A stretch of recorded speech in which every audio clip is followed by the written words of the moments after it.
dishes. On this channel, I teach you how to make easy and delicious recipes that are perfect for sharing with the ones you love so you can make long-lasting memories. Now, today I'm going to show you how to make the most delicious and fluffy and soft and easy to make homemade pita pocket. These are perfect for stuffing with anything, falafel, gyro. You can use it to dip. I mean, the sky's the limit. They're just so good and they're so easy. Once you try them, you will never buy them from the store again. They're so easy to make because they just require a handful of ingredients that you probably already have on hand. I think that should be enough said for now. Let's start making this. And it always begins, anytime you're making bread, you begin by making your starter, which just means you're gonna make sure that the yeast is nice and active. I'm gonna use my stand mixer, but you can definitely knead this by hand if you don't have one. So I'm gonna add a cup of lukewarm milk, a cup of lukewarm water, 2 teaspoons of granulated sugar, and a tablespoon of all-purpose flour, and 2 teaspoons of active dry yeast. Just mix it all up and set it aside for about 10 minutes. Once you see a cloud form on top, you know your yeast is ready. If you don't see that, you're gonna have to buy fresh yeast and start all over because that will just mean that the yeast is not active and then the bread will not be fluffy. Now for the dry ingredients, I have 4 1/4 cups of all-purpose flour. That's about 618 grams, and 2 teaspoons of salt. I'm gonna whisk it all together. And I have made this with whole wheat flour. I've done half whole wheat flour and half all-purpose, and it comes out delicious each and every time. So you can do that, do a light whole wheat recipe of this as well. And I'll have all those ingredients and links in the recipe card down below. Once the yeast is activated, then you're gonna go ahead and add about 2 tablespoons of olive oil to the mix, and then we're going to add all of the flour in there, and then we're going to turn the mixer on to low speed and let it knead for about 12 to 13 minutes or so. If you're kneading it by hand, go ahead and knead it for 15 minutes. It's going to start off as a sticky dough, but don't worry about it. Keep kneading it. If anything, you can go ahead and add a little bit of olive oil to your hand so that way it's less sticky, and knead it until it's soft and tacky, until the stickiness goes away. Then you're gonna go ahead and grease a large bowl with a little bit of olive oil, a couple of tablespoons will do. Transfer the dough to the oiled bowl, cover it with plastic wrap or a clean kitchen towel, and set it aside in the warmest part of your house so it can rise until it's doubled in volume. That's gonna take about 45 minutes to an hour. Then we're gonna move on to the next step. So now what I'm gonna do is I'm gonna sprinkle some semolina flour onto a work surface. Now you can do this on a baking tray that's lined with parchment paper. This is basically for when you roll out the pita pockets or the dough into rounds and you want it to rest on some semolina flour. If you don't have semolina, then go ahead and use some corn flour. That will do too. Basically, it's going to keep it from sticking to the board, and also it's going to create a little bit of a crunchy texture on the bread. I'm also going to lightly flour my work surface. This is going to help the dough roll out really nicely. It's risen beautifully. This dough is so easy to work with. It rises so quickly. I'm going to transfer it. I'm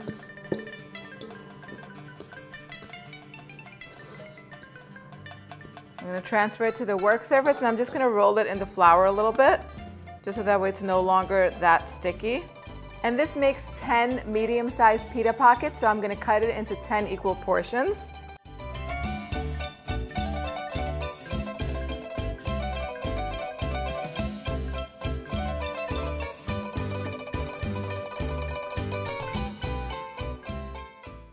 And then I'm just going to take each portion of dough and I'm going to roll it out into a circle.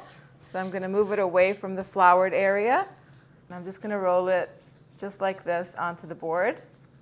And if it's still a little bit sticky, you can go ahead and just add a little bit of flour to it, no problem. Form the balls and set them aside. Okay, so the trick to getting that pocket of pita in between the dough is to roll them out evenly. So to do this, you're going to make sure that you have lots of flour laying around because you are going to use it so that way it doesn't stick and stretch out and thin out. That is fine when you're making flatbread pita that doesn't have a pocket in it, but if you want it to puff up while you're baking it, that is very important. So we're going to take one ball at a time, and I'm going to put lots and lots of all-purpose flour on it, on the work surface.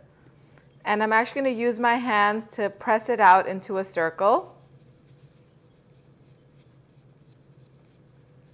And it's still going to be slightly sticky, so don't worry about it. Sprinkle a little bit of all-purpose flour on top. Then I'm going to roll it out into about a 6-inch circle. You can do 6 inches or 7 inches. It's up to you. Try to keep it round by rotating it every few rolls. And if it starts to stick, just keep sprinkling some all-purpose flour on it. This looks good. This is about 7 inches. You want to be careful not to roll it out too thin, otherwise it's going to be a little bit on the drier side once it cooks. Now you're going to take it and you're going to put it on the tray or the, what is this called, or the wooden board, whatever you have the semolina sprinkled on, you're going to put it over there. And you're going to take a clean kitchen towel and keep it covered. Let's do one more.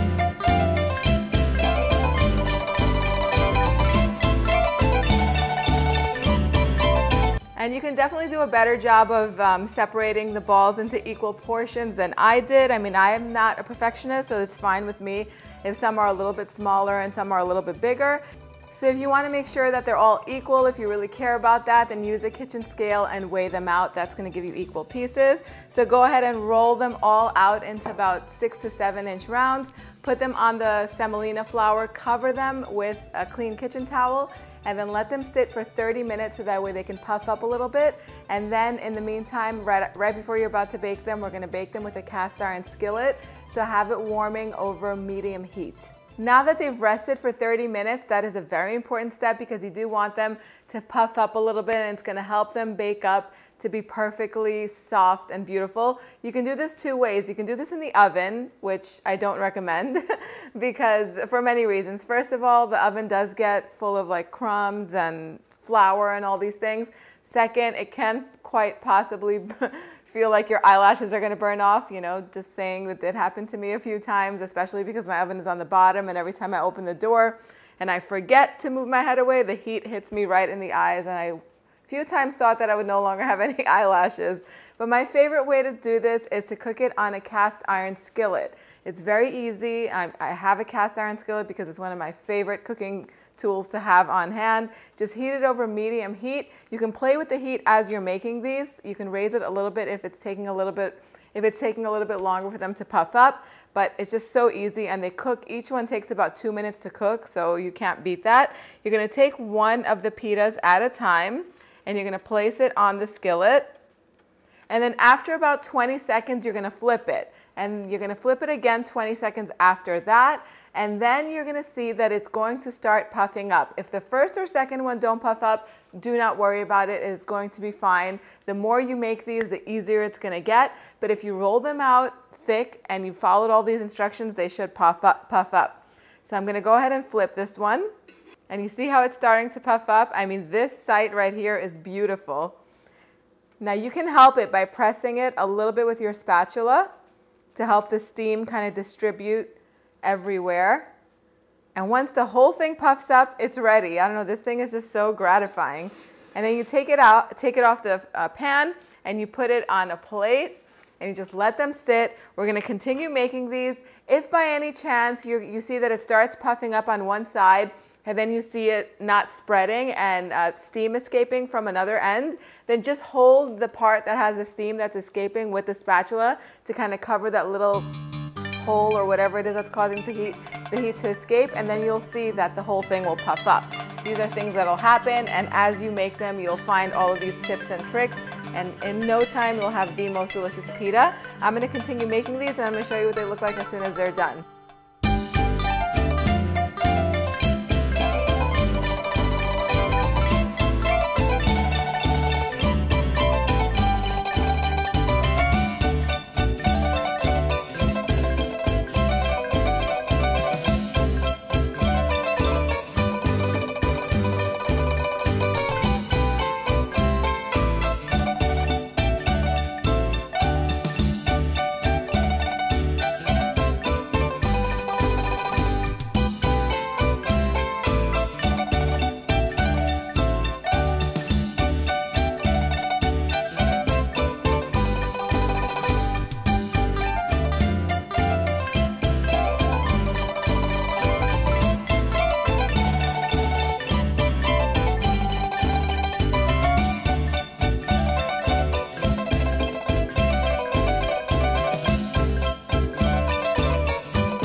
pita pockets are all ready. Once they're done, if you're serving them right away, then you can go ahead and put them on a plate and set out whatever you're going to be serving these with, whether it's tzatziki, falafel, gyro like I'm making next, which you're going to want to stay tuned because that's going to be the next video after this. Whatever your heart desires, put this out. I don't care if you put it out with some olive oil and some cheese or some olive oil and some olives. People are going to absolutely love this and they're going to love you more for it. If you're not using them all, if you're not serving them for a party or to guests, then you want them to cool down completely, then go ahead and transfer them to freezer safe bags and then either store them in your refrigerator. They'll stay fresh the whole week if you know you're going to use them during the week. If you're not going to be using them all, then you can store them in the freezer. They will stay fresh up to like 2 months. I highly doubt they're going to last that long. These also make amazing pita chips. Now, like I said, I've put together a gyro sandwich for myself, and I'm going to go and take a bite. What I did was I put some creamy tzatziki, which I'm going to link in the card section up above, is the best tzatziki that you've ever had in your whole entire life. I put some onions, tomatoes, bell peppers, and the homemade gyro meat in here, and I'm going to go and take a bite. Oh my God. The bread is so soft, slightly crisp on the outside. It opens up and you can see the pocket right away, all that steam escaping. But the main thing is that it stays really nice and soft. A lot of times, if not most of the time, the pita bread that I get from outside that's a pita pocket is usually very dry. This is not dry at all. It's very soft, it's very good and delicious, like I said before. I think you guys are going to love it. The recipe is underneath the description box down below. All of the measurements, everything, instructions is in there, so go ahead and check it out. You'll also get the option to make the whole wheat version of these. Also, if you want to learn how to make the tzatziki sauce, you're going to want to click right here, and I will see you right over there. Make sure you guys stay tuned for the homemade gyro meat. You do not want to miss that. Thank you guys so much for spending time with me today. I'll see you all next time. Yes, sis.